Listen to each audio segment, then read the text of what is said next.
through Sunday and even into Monday. And we have live team coverage of winter's triple threat. Meteorologist Jeff Morrow is live in Greensboro, North Carolina. But let's begin with meteorologist Jim Cantori. He is live in Charlotte in North Carolina. And Jim, as we are looking at the temperatures right now, we're in the middle 20s now. We're going to be dropping down into the middle teens tonight. Our sun is going down. What is on the roads is going to be there through the night. Yeah, it really is. The key was getting everything scraped off and salted, Carl, which is what they've done with roads behind me here, like the Billy Graham Parkway. And you'll see occasionally a car move by relatively good. But let's just take this parking lot, for example, here at NBC, and you can see it was warm enough to obviously melt underneath all this, and kind of a different color, obviously, between the white sleet and the gray tone, if you will. So this is just going to turn to a solid sheet of ice if it hasn't already. I got a chance to shovel a little bit of this earlier, Carl, and you can kind of see here how it's all kind of melted and meshed together into one big chunk. And believe me, you'll never get that off if you don't get it up tonight. I'll tell you that. Power's been really interesting today, guys. We've watched it really climb this morning from about 20,000 to 45,000, and then it went back down to about 39,000. Now it's back up again to 45,000. But the bulk of the concentrated loss of power is in western North Carolina, west of Greenville, Spartanburg, South Carolina as well, which is what Duke Power is reporting. Very, very concentrated power losses where they had almost a foot of snow, if you will, near the Asheville area. Let's talk about some of the pictures here of the roads. Quite a difference in snowfall. Again, as you go 70 miles to my north up toward Hickory, North Carolina, anywhere from 5 to 9 inches of snow there and along Interstate 40.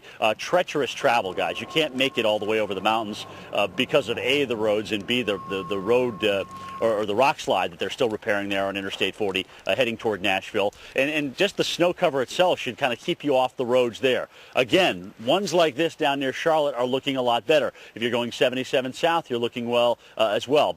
Looking pretty good as well. But there are still troubles, don't get me wrong. Let me show you these new pictures that have just come in around Charlotte of a traffic accident in through here. Unfortunately, I believe there was a fatality involved with this, and you're looking at just how awful it can be. I mean, look at the pictures of this vehicle, just absolutely crushed as a result of this traffic accident in through here. So, folks, be careful on the roads. I mean, it's tricky, whether it's a slush pile that you run into or ice like we have here in the parking lot. These roads are still messy, and they may look clear, Carl, as you know, and just wet. But black ice, especially as we start to lose the sun angle now, are definitely on the way down. Guys, interesting snow totals. 5 to 9 inches at Hickory, as I mentioned. 1 to 4 here in the metro area of Charlotte. Raleigh-Durham, 5 to 7. But the heaviest snow, as you saw from the first shot there up on the radar, is definitely coming down across D.C. right now. Carl, back to you. So, Jim, we are going to get above freezing going into tomorrow. We're going to see some sunshine, obviously, tomorrow. You think we're going to be in pretty good shape by Monday morning when folks go back to work?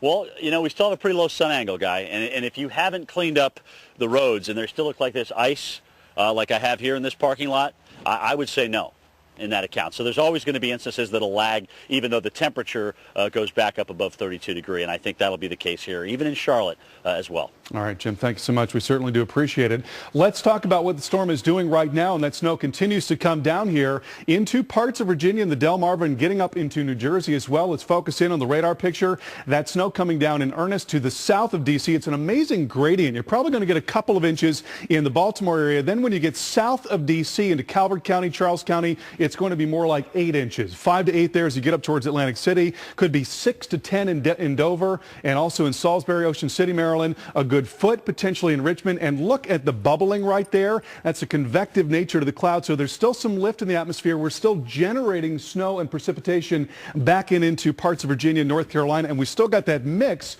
of snow and sleet and freezing rain here in the Carolinas. And again, temperatures dropping down tonight. It's already very cold. So the roads are going to be a mess. This is rain as you get down towards 95 here in South Carolina. It's not going to be any problem there on the roads, just plain old wet weather. And even farther southward, we've got rain that is now coming into western Florida. There's a look at your advisories. Winter storm warnings as indicated by that white shading. Alex? All right, thank you, Carl. Well, keep it tuned here to PM Edition, continuing coverage of this winter triple threat we have this weekend. Still ahead, we're going to explain why the next blast of Arctic air is such a huge player. And if a winter storm does hit, do you have the essentials? What do you need? We'll tell you what you need, the essentials, and when the next storm will hit. And the White House has been a sea of beautiful white today. January snow on this Saturday afternoon, but how long will it stick around?